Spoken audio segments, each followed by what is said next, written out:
Free, free, free. Doesn't that sound good to be free? Now, who would want to be on the opposite end of being free?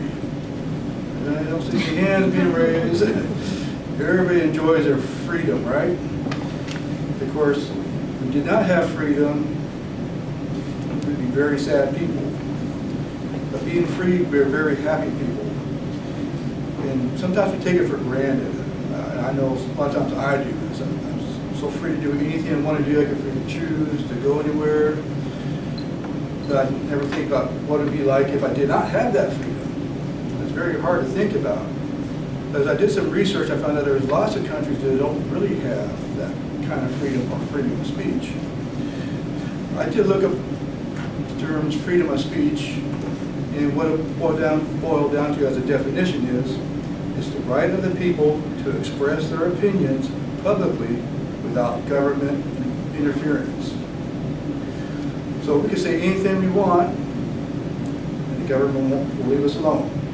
Pretty much, except for a few exceptions, but we won't get into that. So, but pretty much we can say anything we want. We can even talk bad about our government if we like to, if we want to. Other countries better not be doing that. You'd be in big trouble. Now, I was looking into this, so how did this freedom of speech get around? Actually, I'll go way back, more than 2,000 years ago. You heard this philosopher named Socrates, right? Even before Christ was born, I think it was around 399 BC, Socrates came up this article I came across and said, as an idea, freedom of speech arguably goes back to the days of Socrates. He said to his prosecutors, if you offer to let me off this time on condition, he was in court, he was 70 years old at this time, and he was going to court for expressing his mind, whatever. He said, if you let me off this time on condition, I am not any longer to speak my mind. I shall say to you, men of Athens, I shall obey the gods rather than you. Now, although Socrates advocated for it more than 2,000 years ago, that freedom of speech was not a legal right until the 17th century. It's a long time. And as a matter of fact, our freedom of speech was not written in our U.S. Constitution. It was not written in the Declaration of Independence. But it is written in the Bill of Rights. And it was that very first amendment to the Bill of Rights. The Bill of Rights, there's 10 amendments, but number one on that list was the freedom of speech, the freedom of religion, freedom of gathering, freedom of press, as long as there's no harm or violence created by that. And as we know, we celebrated 4th of July this last weekend, going back to July 4th, 1776, correct? But when was the Bill of Rights or the First Amendment written? Not until 15 years later, not until the year 1791. Pretty amazing, isn't it? The thought of the founders regarding the First Amendment or freedom of speech was it should be a marketplace of ideas that are freely shared and it promotes truth and good public policy. It also encourages people to have tolerance among people with opposing views. Kind of hard to believe this came up so many years ago, and even today we have that problem of getting to share ideas and be open to everybody's ideas. We still have that problem, but it was actually written more than 200 years ago. I'd like to bring up some quotes from some people we heard from before. First, George Washington. If freedom of speech is taken away, then dumb and silent we may be led, like sheep to the slaughter. So if we can't speak our mind, we might as well be dead. And Benjamin Franklin also said, whoever would overthrow the liberty of a nation must begin by subduing the freeness of speech.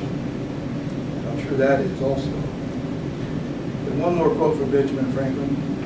Without freedom of thought, there can be no such thing as wisdom, no such thing as public liberty without freedom of speech, which is the right of every man, as far as by it does not hurt or control the right of another. so true. And as we celebrate the 4th of July weekend, the last weekend, you got to kind of think about all the American Revolution and the fight the country went through just to have our freedoms.